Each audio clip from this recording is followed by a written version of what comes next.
নমস্কার বন্ধুরা, বন্দনা ব্লগে স্বাগত। দেখো বন্ধুরা, সীমিত সময়ে একসাথে দুটো কাজ কিভাবে আমি সেরে নিলাম সেটাই তোমাদের সাথে আজ শেয়ার করতে চলেছি। সেই টেকনিকটা দেখে শিখে নাও।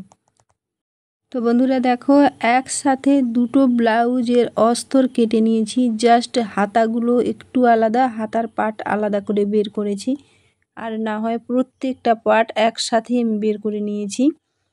তো দেখো, একই জনেরই দুটো ব্লাউজ বানানো হবে। তো এখানে শাড়ির পিস আমি নিয়ে নিয়েছি। তো প্রথমে আমি যেটা খুলে দেখালাম, এটা একটা পার্টে পাড় আছে, দ্বিতীয়টাতে দুটো পার্টেই পাড় আছে। তো প্রথম ব্লাউজ যেটা, ওইটা নর্মাল কাটিং হবে, শুধু ঘটি হাতা হবে। তো ঘটি হাতার জন্য এখানে আমি পাড়টা দেখতে পাচ্ছ, ওই পাড়টাকে আমি আলাদা করে বের করে নেব। তো বের করে নেওয়ার পর আমি আর পার্টসগুলো বের করে নেব। তো হাতা মানে পাড়টা কেটে নেওয়ার জন্য আমি কাপড়টা সুন্দর করে বিছিয়ে দিলাম। তো দেখো, তারপর আমি কিভাবে পাড়টা কেটে বের করে নিচ্ছি। তো দেখো, আমি এখানে পাড়টা কাটিং করে বের করে নিয়েছি।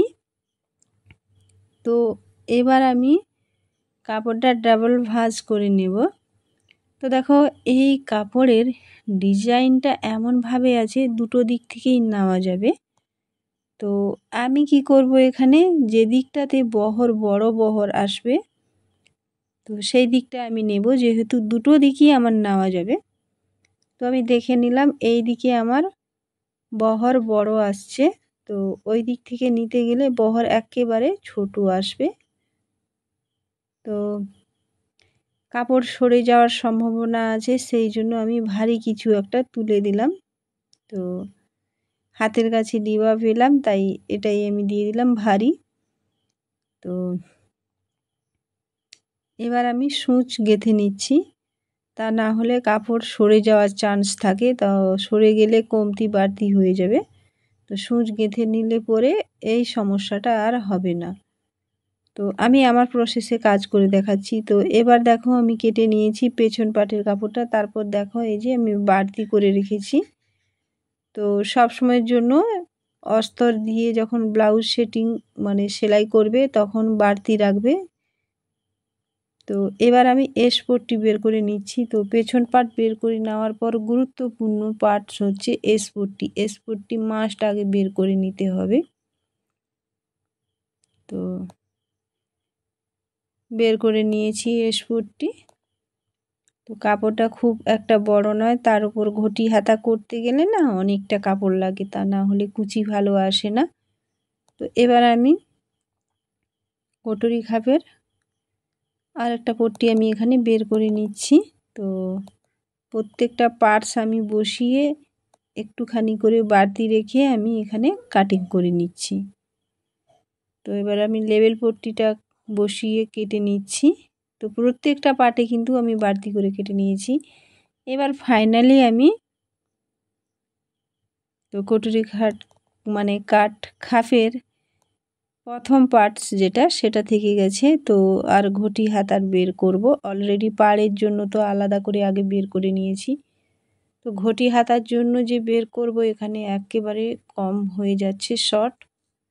আর প্রথম পার্ট যেটা কটুরি কাট খাপের, সেটাও বের করতে হবে। তো কম যেদিকে পড়েছে ওই দিকটাতে জোড় লাগাতে হবে।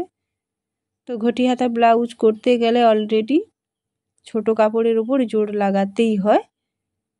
তো আমি এইভাবে বিছিয়ে একটু দেখে নিলাম। তো তারপর আমি এখানে কেটে নিচ্ছি। তো কেটে আমি এখন সরিয়ে দিচ্ছি, জয়েন্ট ছিল, জয়েন্টটা আমি কেটে দিলাম। তো এবার আমি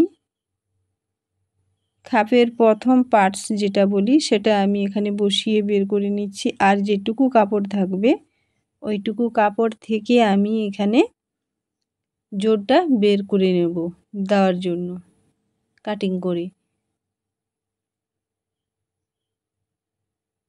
তো এখানে বাঁধা আসবে না, তো বাঁধার জন্য আমি গোল্ডেন কেনা যে লেসগুলো পাওয়া যায়, সেটা এখানে আমি লাগিয়ে কাজ সেরে নেব।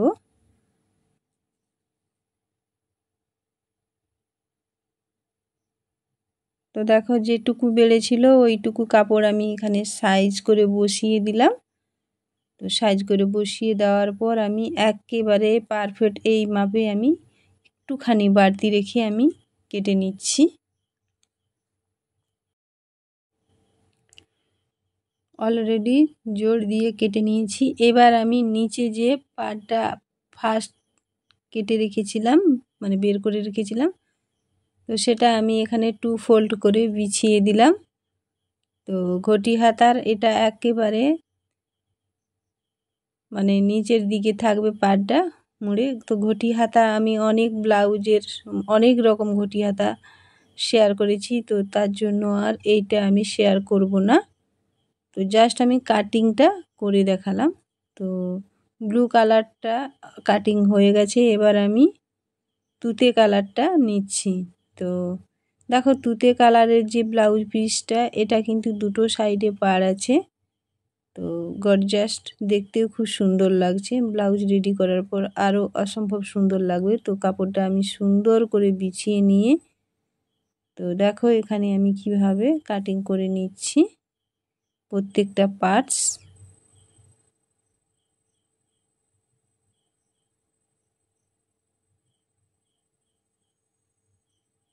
একই রকমভাবে বসিয়ে সূচ গেঁথে আমি এখানে কাটিং করে নিলাম।